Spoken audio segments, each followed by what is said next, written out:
Rest in power, Casey Goodson Jr.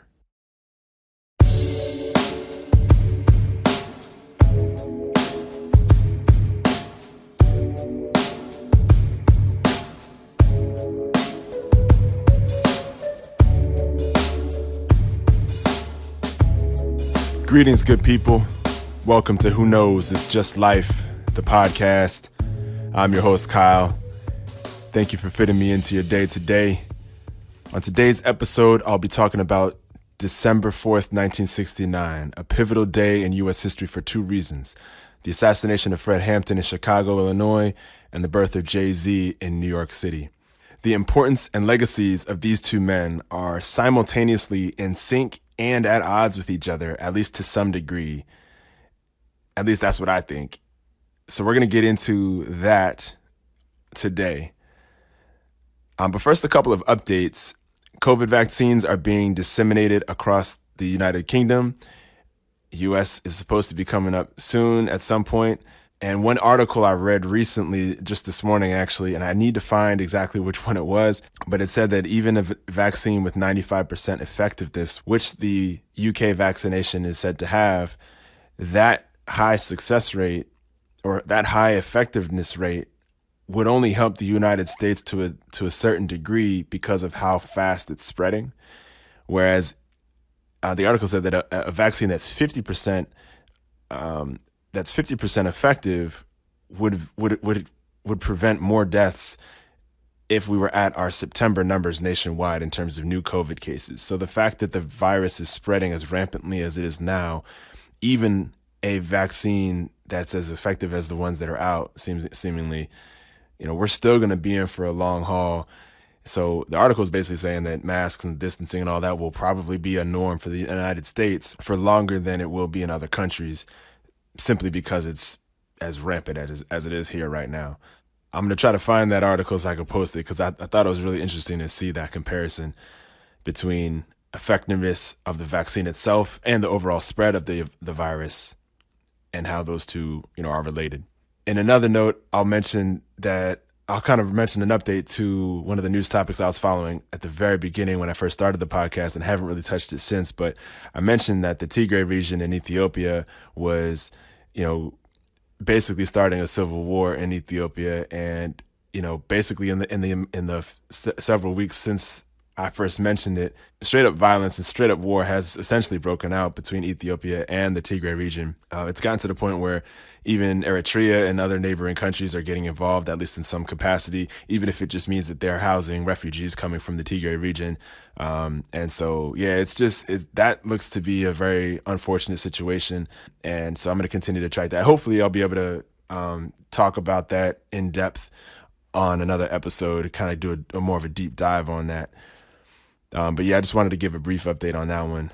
And lastly, on a personal note, back when quarantine was first happening in the spring, I did do 53 consecutive days of exercise, at least 20 minutes a day. And I was blown because I was, a week shy of 60 straight days. So I thought I should try to hit that 60 days streak before the year was out. So I started doing it again back in the end of October. And I did miss a couple of days, so I'm not going to hit 60 consecutive days before this calendar year is out. But I'm still trying to stick to consecutive days of exercise, 20 minutes a day. And very recently, one of my best friends from high school, from the high school days, he was expressing interest in doing something like that too. So we are together now tracking to try to make sure that we stay active 20 minutes a day, every day, for as many consecutive days as we can. So that's a good accountability thing that we're doing. I'm excited about that, to have somebody that wants to kind of do that kind of a challenge with me. So I'll be keeping track of that, and maybe I'll shed some updates on that, how that's going later on. So honestly, I went into this week not knowing what topic I wanted to talk about. And it kind of just dawned on me literally today that December 4th, 1969 would be a good topic. That date passed on Friday, and that's a day that's been important to me for at least the last, at least 15 years, I want to say, because I learned about Fred Hampton when I was in college, and he just hit me so powerfully because of what he was able to do at his age. I mean, I think it was at 19 or 20 when he became the chairman of the Black Panther Party of Self-Defense of Illinois, headquartered in Chicago. And famously, he was assassinated by Chicago police in bed, at 4 o'clock in the morning on December 4th, 1969. It was absolutely a hit, by the Chicago police in collusion with COINTELPRO and the FBI. And this happened when he was 21 years old. 21 years old. And to me, that just resonated with me because I was essentially that same age when I was really doing a lot of research and learning a lot about Blackness, Black activism, socialism, all the different factors and facets of our country's history pertaining to Blackness. And that was just such a pivotal person for me. He is an idol for me. I was of a very radical mind at that time in my life, and I'm still radical to this day, at least in mentality. I know, my life is a little bit more traditionally structured now, but some of the key factors that influenced how I think about the world and Blackness and even capitalism and all that were shaped at that time. And so it kind of comes full circle because I was reminded, actually, I don't even think I knew that he was born on the date that Fred Hampton was assassinated. I saw an Instagram post from Dr. Jared Ball, who taught me when I was a sophomore in college. And if anybody knows Dr. Jared Ball, everybody knows that we call him Jared. He's a professor that doesn't adhere to any of the formalities that are normally associated with being a professor. But that does not take anything away from the fact that he's one of the most brilliant and well-researched brothers I know. And actually, I mentioned in the Racisms podcast, the Meet the Producer episode, that I went to New Orleans after Katrina hit. It was in Jared's class that I was inspired to do so. He was the professor that was like, hey, yeah, like Katrina hit New Orleans and it's, everything is jacked up, especially for Black people. They're using it as a tool for gentrification and all these things. And he basically put a challenge to the class, like, what are we doing as a people to like help our brothers and sisters down in New Orleans? So, that inspired me to go down there. So Jared and I, like, I've literally been a student of his in class, and I followed him off and on over the years since. And I can't say I always agree with him, but his mind is just one that I really respect, and I really always will look to him as a valuable resource for information and perspective. And so he had an Instagram post. It was a picture of his introduction where he talked about the fact that December 4th, 1969 was the assassination date of Fred Hampton and the birthday of Jay-Z. And he goes on to talk about how pivotal that day is because of the end of how it ended the life of Fred Hampton and Mark Clark, who was also in that apartment that day.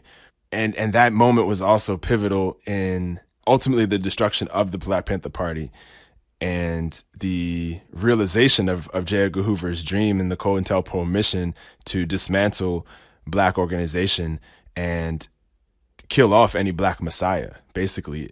And Fred Hampton's killing and Mark Clark's killing were part of that goal. And at the end of that year, I think that year there were 29 Black Panthers that were killed that year. And so this was obviously towards the end of the year. I mean, so you have that, and you also have the birth of Jay-Z, who is obviously a monumental figure in Black culture.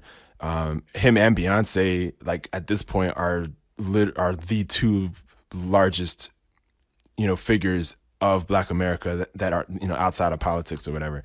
And that is obviously that is commendable. That's says a lot about who he is as a person, considering where he came from and Marcy Projects and all that. However, Jay-Z's legacy is very much so one of capitalism and being a capitalist and seeking individual success. I know he's done a bit of philanthropy, and he definitely does a lot of good in terms of curating positivity for Blackness. He and Beyonce both do a degree of that in terms of purveying culture and supporting Black art, Black entrepreneurship, Black businesses. So they do a lot of good. But I think it's just interesting the difference between that and what Fred Hampton and the Black Panthers stood for. So let's dive in a little bit deeper into who Fred Hampton was. So Fred Hampton was born on August 30th, 1948 in present-day Summit, Illinois, and he grew up in Maywood, which is a suburb of Chicago. And his parents were originally from Louisiana. They came up, as part of the Great Migration. Say they were refugees. And Fred Hampton was a brilliant athlete and academically. I know he went to Trenton Junior College, and he also had aspirations of being in law and everything.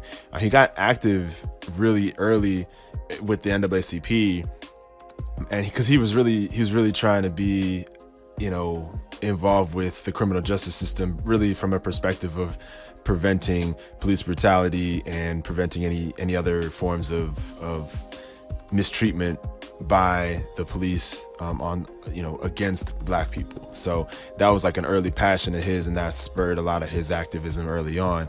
Eventually, of course, he became involved with the Black Panther Party of self-defense, which he eventually found that it was more along the lines of what he was really trying to do.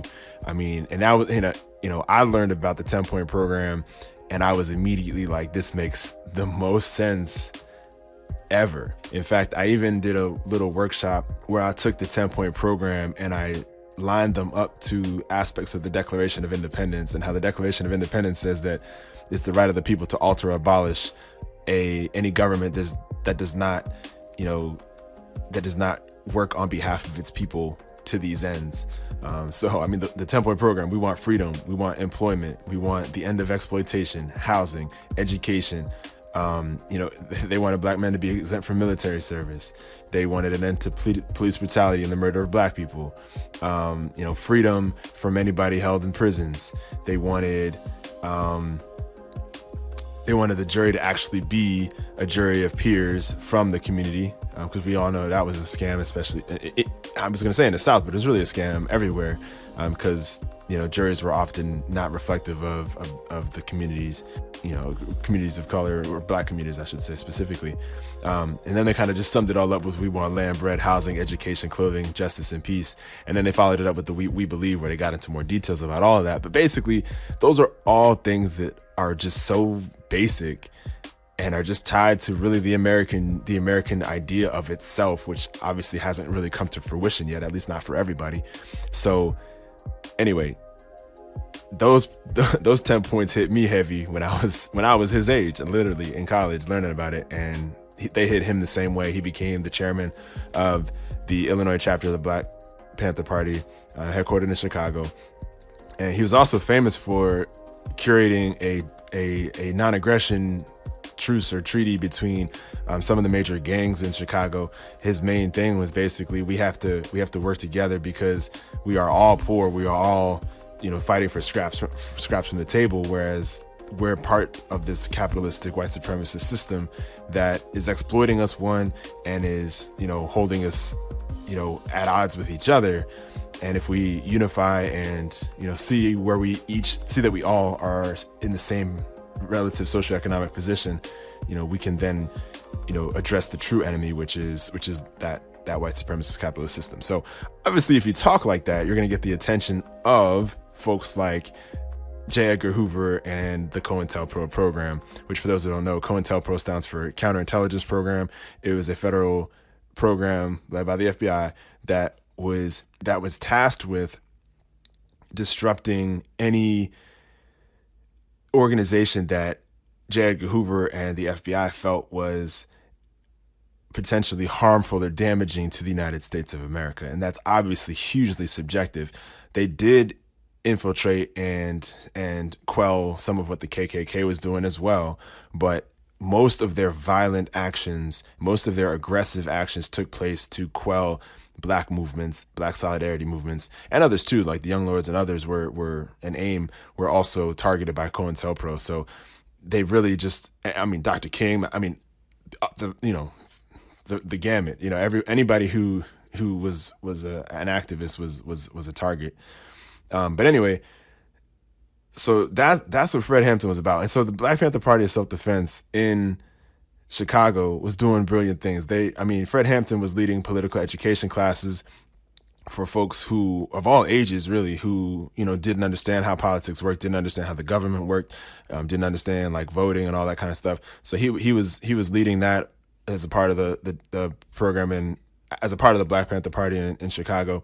He also was they were also doing breakfast programs for kids because back in the 60s, there was no free or reduced meals for children in poverty. So the Black Panthers were doing that in Chicago and other major cities. They were also doing, they had free healthcare clinics that would set up, and run by the Black Panther Party. Because again, a lot of the clinics that you might see today run formally by NGOs and nonprofits, that structure didn't exist back then either. So the Black Panthers were literally saving lives in real time from a health standpoint and a food perspective. They're offering education, empowering people with knowledge of themselves and knowledge of the structure that they're in, and ultimately working to make changes to the structure to eradicate the suffering and basically realize the demands listed in the 10-point program, which again are synonymous with the Declaration of Independence in the first place. So none of this really is that radical, except for that it's Black people asking for it, demanding it, and arming themselves, defending themselves when they're being, harassed by the police, assassinated by the police, and whatever, which is again constitutional. Early in his I think it was even back in his NAACP days, he was taking part in police watches where he would be a part of other organizations and parts of a group that would just monitor the police. And that's another early thing that the Black Panthers did. They would just started in California. They would watch the police. They would be the appropriate distance away. They knew the local ordinances. They would be armed. They would follow. They had everything permitted. Everything was legit. They would be armed, watching the police from a certain distance. And hey, we're here. We're just making sure this interaction goes correctly. Black Panther Party of Self-Defense. That was the whole point.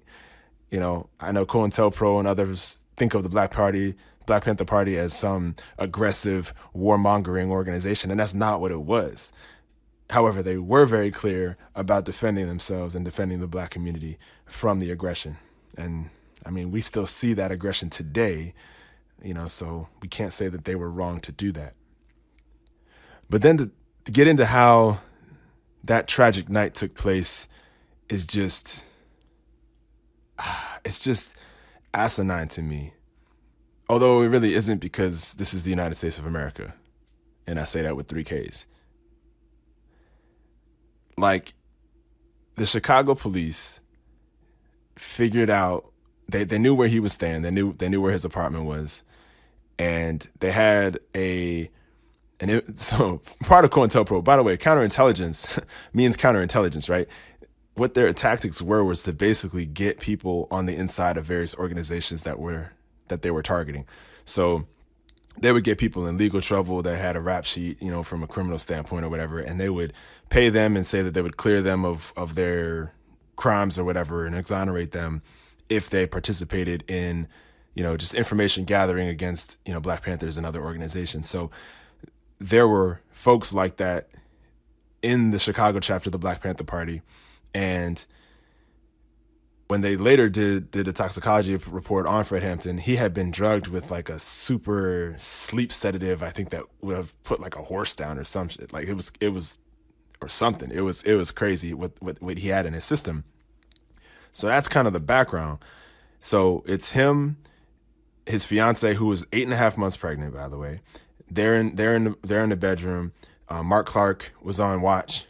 He was seated at a chair, like he was on watch, and there were other Black Panthers who were crashing there on the couches and whatnot that night as well.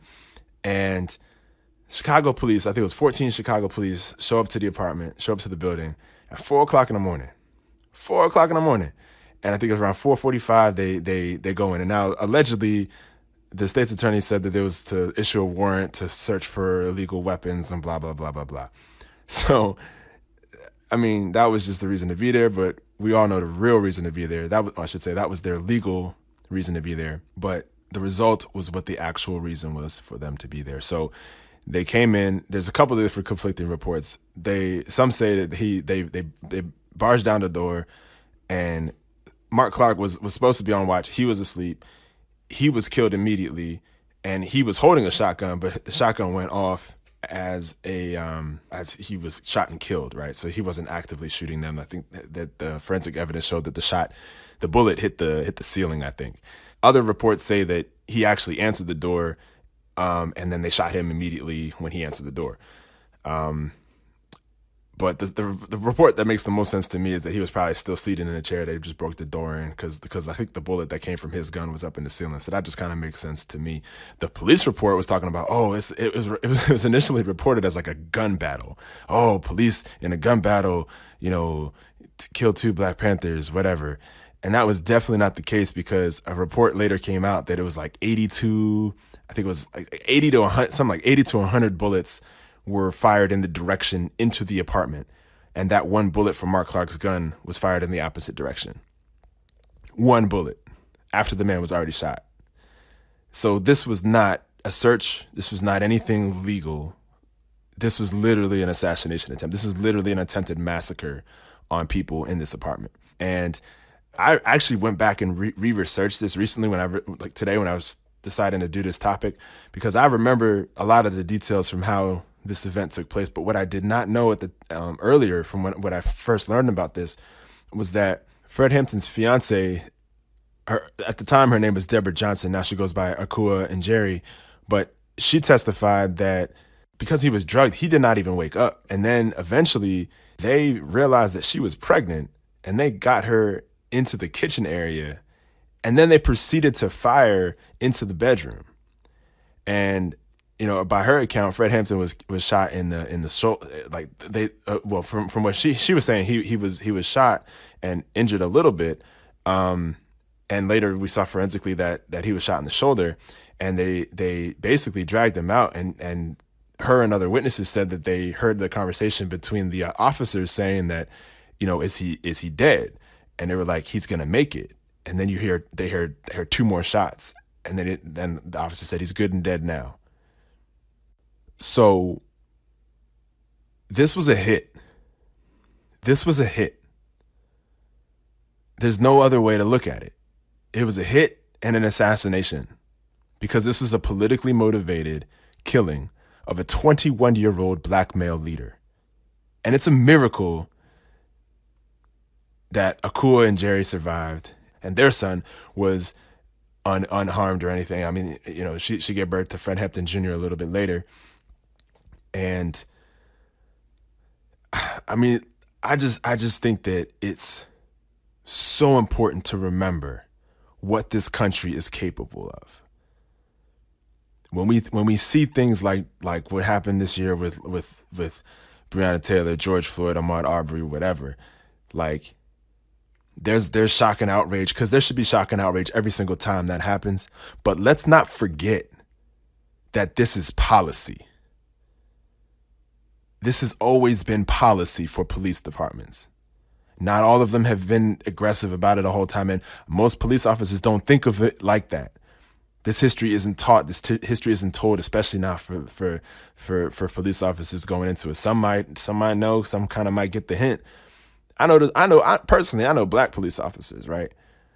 I guarantee you they don't know this history. But this is what it is. This is what it is. The Chicago police literally carried out a hit in collusion with the Federal Bureau of Investigation and COINTELPRO to kill a 21-year-old Black male leader.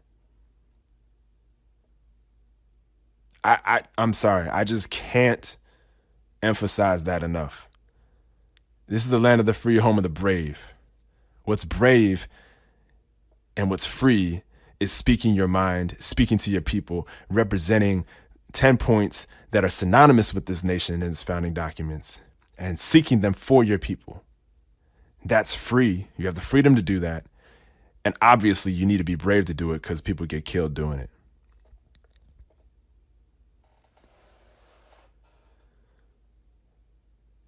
So clearly, I have a lot of feelings about that, and that's something that really weighed heavily on me when I was in college, because again, Fred Hampton was literally my same age, and he had that kind of an impact. And so I kind of always looked at him as an example of like never thinking you're too young to have a great impact. And now that I'm in my 30s, like I need to not think of myself too highly, because look, there's people that are Fred Hampton's age now and younger. They're the ones coming up. They got great ideas. And while I have ideas and history and whatever, like, and I have years of experience after college, whatever, that's useful to an extent. But real talk, I need to really tap into that youthful, that younger energy, that younger perspective. Yeah, I don't know. That was just such a huge thing for me. Fred Hampton's a huge role model for me. And yeah, I've had, t-shirts of Fred Hampton since I learned about him. And I always wear that shirt on the anniversary of his assassination to pay homage to him.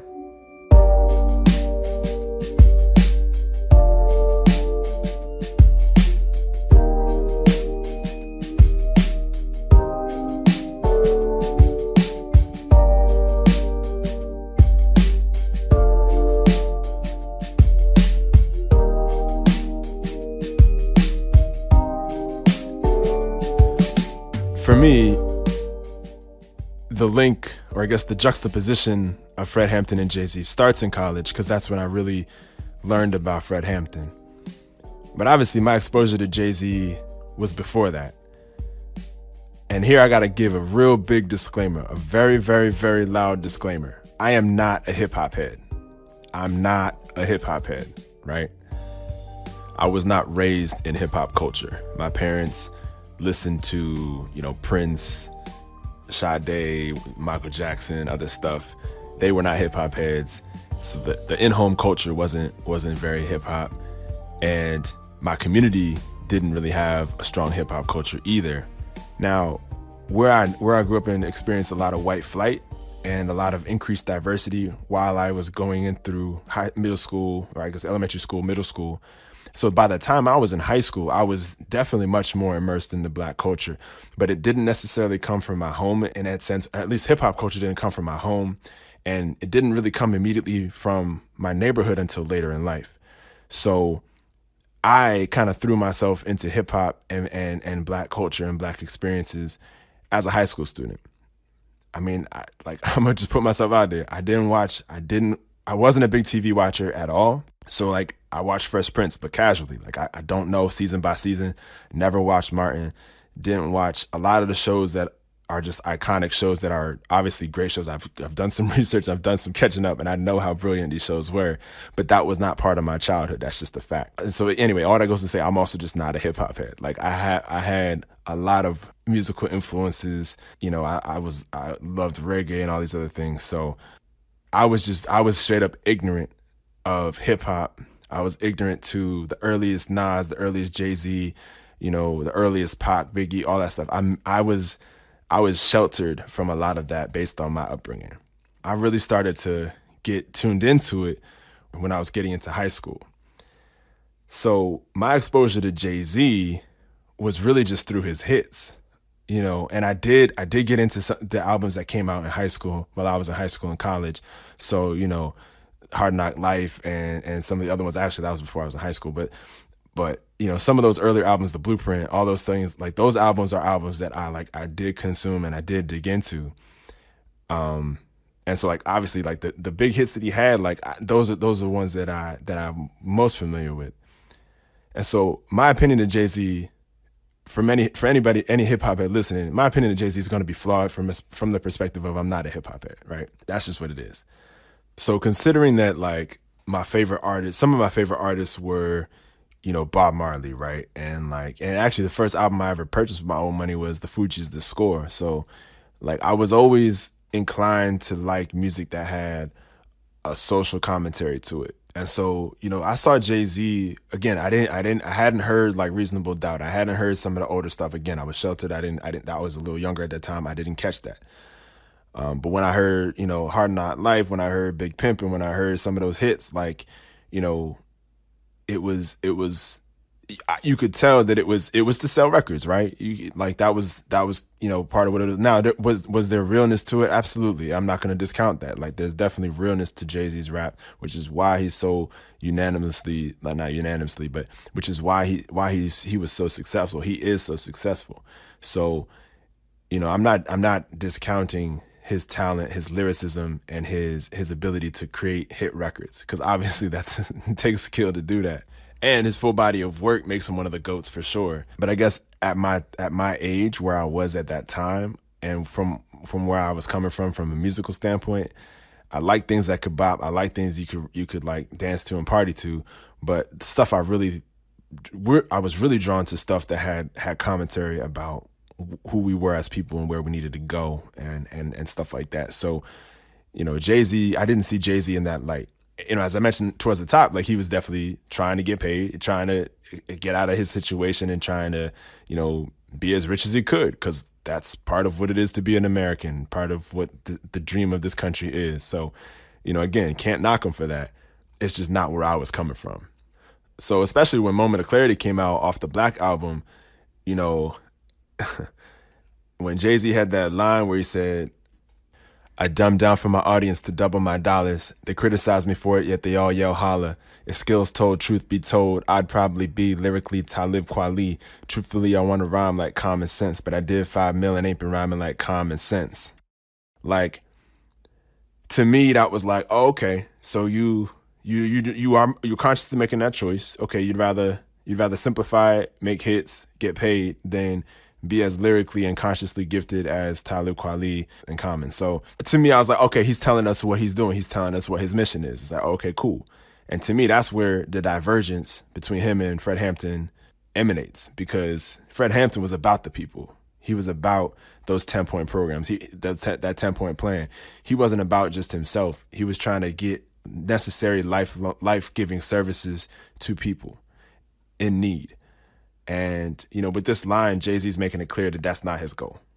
And to me, I didn't bang with that. I was like, nah, I'm not with that. Like, I'll rock to him. I'll rock with him. Like, he got hits. Like, sure. Like, if I'm at a party or whatever and they're playing Big Pimpin', okay, yeah, like, I'll dance to it, whatever. But, like, that's not my favorite artist. So that's kind of where I was coming from. So by the time I'm in college, I'm exposed to other MCs. I'm listening to Talib Kweli, of course, listening to Common, of course, but I'm getting, I've exposed to like Immortal Technique, and of course Dead Prez, and Dead Prez had a song about Fred Hampton. They had a strong mention about his assassination at the hands of the police, and everything about what they do in their music is, celebrating blackness, celebrating self-defense, celebrating, a similar message of the Black Panthers. So I saw what they were doing with their rap, and I was like, yo, like, that spoke to me in a way that Jay-Z wasn't. There were parts of what Dead Prez was talking about that I didn't condone violence the way they were rap about the certain violent elements that I wasn't cool with, I wasn't necessarily okay with. But ultimately, I understood their purpose, and I understood where they were coming from, and that made sense to me. So I remember being in heated arguments with people, everybody talking about Jay-Z and loving Jay-Z, and I would just go back and forth with them about that, because nobody can deny Jay-Z's talent. Nobody can deny his talent. Nobody can deny his work ethic. Man is like, I mean, he would go in there freestyle in a booth, like whatever. Like, he is just immensely, immensely talented. Where I'm never going to be a stan for Jay-Z, because he's about himself. He's not standing for nobody else but himself, first and foremost. Now, later in his career, and now we're in 2020 now, right? So now you can look at a lot of things he's doing, both him and Beyonce, and they are doing a lot in the community, right? They're doing a lot of philanthropy stuff. They're doing a lot of, supporting businesses. Well, I was gonna say businesses. That is also self-serving. I mean, he got Tidal. He owned the Nets for a while. He's linked to other sports teams and whatnot. So he's trying, and he also created the sports agency, sports contract management company. Of course, Rock Nation. He signed J. Cole, right? I mean, he's done a lot of things. I love J. Cole. So he's done and given a platform to so many people that cannot be ignored. Cannot be ignored, right? And I know he was involved with direct impact to people in the criminal justice system. He was helping people, with legal issues. He was helping people get out of prison. He was also pulling up people from his community and his family as his empire built up. So, his ability to impact more than just himself is noted, right? I'm not going to say that he's purely selfish, because he's not. Obviously, he has done a lot of good for a lot of other people, first in his close circle, but also just in his business endeavors at large. And yeah, I shouldn't make it sound like these are all brand new things. I mean, I know a lot of this stuff, at least some of this stuff, has been going on behind the scenes throughout his career. I guess what I've noticed is that a lot more of it has been public recently in the last maybe 10 years or so, whereas earlier in his career, where after he had achieved some success, he was still not very vocal in terms of social justice issues, and still not a role model from that perspective outwardly, at least not that I could see. And I mean, just to kind of compare that to Harry Belafonte, like Harry Belafonte had immense success as well, and he was very much into his own success and wanted to be the top performer in the country. So he had his degree of like selfish goals and stuff like that. However, he was an activist first, and he talked about that. I actually read his autobiography this year, and he was an activist before he even made it big as a performer. So he always had an element of social justice about in terms of what he was doing, and he was funding various parts of the civil rights movement. He was involved with shaping a lot of positive changes and positive things for the people, for the community, throughout his career. So, and he's not no one person is without flaw, right? So it's not like Harry Belafonte is flawless. I just was saying that he implemented social justice into what he was doing as a performer, from what I can tell, more so than Jay-Z did. And I guess so let me stop there. I kind of didn't really want to get into the slippery slope of like comparing the two men, between Fred Hampton and Jay-Z, because as people, we all have flaws, right? So I don't mean to compare the two. And obviously Fred Hampton's life was cut short at 21. So, we didn't even know what the rest of his life and career could have looked like. So I guess zooming back out a little bit and maybe looking at Fred Hampton and Jay-Z as symbols for this country, linking them together by that date, December 4th, 1969. I think this is, looking at them symbolically is a very healthy exercise and point of reflection when we look at this country, where it was in the 60s and where it is now. We can even look at what that tells us about what's acceptable in terms of organization and behavior and pursuits, goals, stuff like that. Because, Fred Hampton, in coordination with the Black Panther Party of self-defense, I mean, the country sent a very clear signal that this type of work is deadly for Black people. Fred Hampton was talented as he was. I mean, shoot, he could have been an MC. He could have been a rapper. I mean, his ability to orate. I mean, he's famous for so many sayings. You can kill a revolutionary, but you can't kill a revolution. You can jail a revolutionary, but you can't jail a revolution. I mean, he had so many. He was charismatic beyond belief, which is why he was so popular and so prominent as a leader at that age. And so it's just crazy when you think about his talent and his skill set. And then Jay-Z literally was another trajectory of a similar talent and skill set, if you allow me to make that connection, in terms of just charisma and linguistics and putting words together. I mean, that hip hop is that. So I don't know. It's just really crazy that like Jay-Z, coming from where he came from, was able to create an avenue for success for himself, and ultimately, humbly and sadly, honestly, like the lesson has been learned. The message has been sent and received from the federal government. Using your talent and skills in this way will get you killed. And I guess on the flip side, using similar talents and skills to become a rapper won't get you killed, as long as you fit a mold. And there's many molds. I shouldn't make it sound that simplified, because it's not. Like, rap and hip hop is diverse, immensely diverse, and there's a lot of ways you can become successful in it. But I mean, and Moment of Clarity, Jay-Z talked about it himself. Like, to get the most success, there are formulas to do that. And I guess to me, I look zooming back out, looking at where Jay-Z is in his career, looking at the success he has, is honestly sad for me to see that is where this country is. You know, Jay-Z is cool, he's happy, he's kicking it. But, in a time where black wealth is deteriorating, we shouldn't look at those few black celebrities as symbols of success and progress, because it's not. I know folks have probably seen recently the statistics on black wealth and the difference between black wealth and white wealth. Those numbers are getting further and further apart. And we can even go beyond wealth. I mean, we can talk about all the issues that were on the 10-point program for the Black Panther Party: freedom and self-determination, full employment, end of exploitation, housing, education, exempting black people from military service, ending police brutality, freedom from prisons, and the other things. I mean, some of those are even more relevant now than they were then. The pandemic is shedding light on how relevant some of those issues still are in our communities. I mean, that's the reality of where we are as in terms of the black community.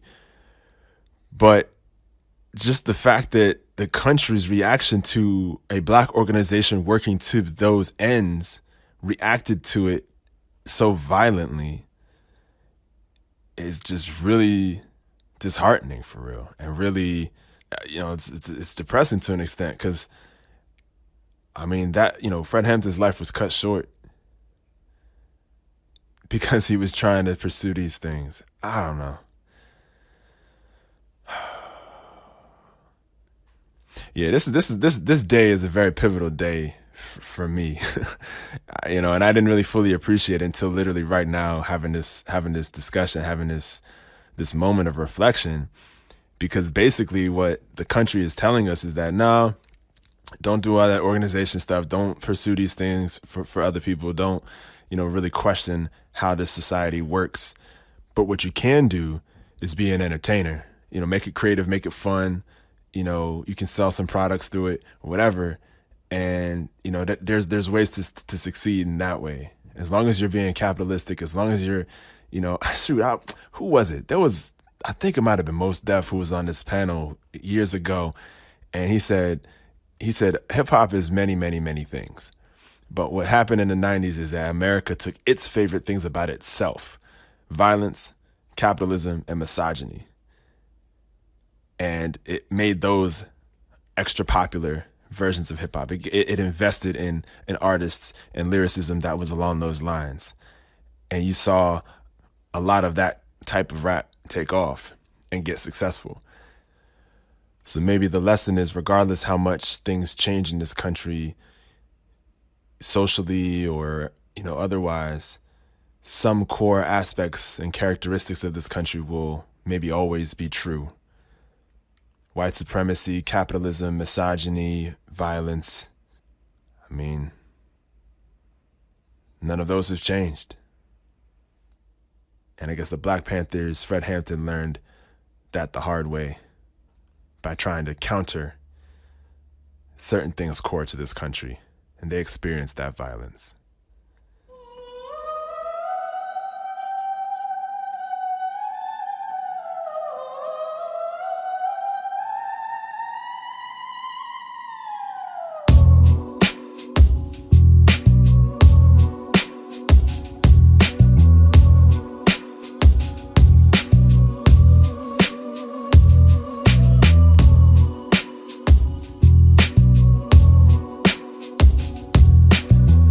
All right, y'all. That's all I got on that one. That's a lie. I could talk more about it, but I'm going to cut to the song that I'm rocking to right now. And it's kind of in line with the theme. An artist that I've grown to love over the last few years is Michael Kiwanuka. And his song Hero is off of his most recent album, which dropped last year. This song and its video is basically about Black heroes.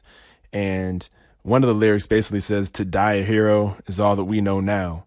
Kiwanuka basically talked about how he was actually looking at pictures of activism and Black heroes, and Fred Hampton was one of them.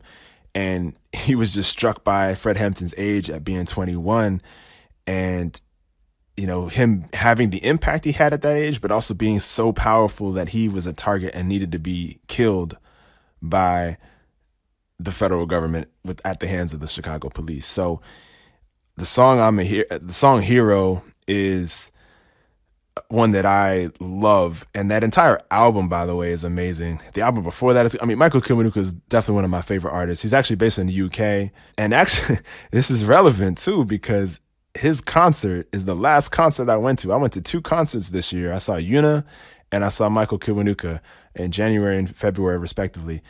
And so, yeah, Michael Kiwanuka on February 12th was the last concert I went to, and that was just before the pandemic. So seeing him perform live was unreal. He's amazing. The background singers, the band was absolutely amazing. If you haven't heard of Michael Kiwanuka, please take a look at him. He is amazing. And he also finally, so another thing about him, just I gotta mention this too.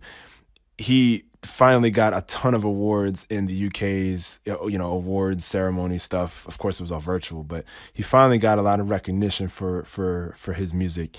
He's one of those guys who, his name is Michael Kiwanuka, and he talks about this a lot.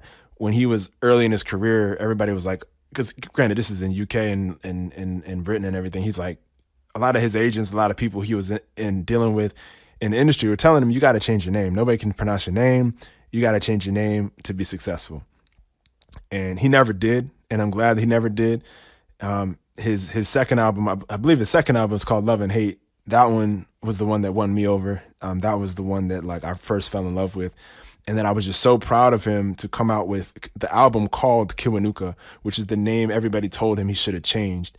And here he is, Michael Kiwanuka himself, with a self-titled album, winning awards and putting out very tangible, necessary, impactful music for this time. I just applaud him for what he's doing and what he went through to get here. And yeah, so definitely the song I'm rocking to right now is Hero by Michael Kiwanuka. And really that whole album is just amazing to me. So please check that out. All right, y'all, before we get out of here, again, I want to mention the Racisms mixtape for season 1 that's available on Bandcamp. I talked about it last episode. If you missed that one, I go into depth about the mixtape and how it was created. But yeah, go please check it out. You can stream it for free on Bandcamp. Other streaming services should be coming soon, but I really encourage you to buy it. You can download it for $15, and all that money goes to support the Racisms podcast. By the way, Racisms just dropped its first episode of season 2, so check that out as well. As always, you can get at me on Instagram at RealDadult. That's RealDadult. I appreciate you listening. I hope to catch your ear next time. Be safe, be well. Peace.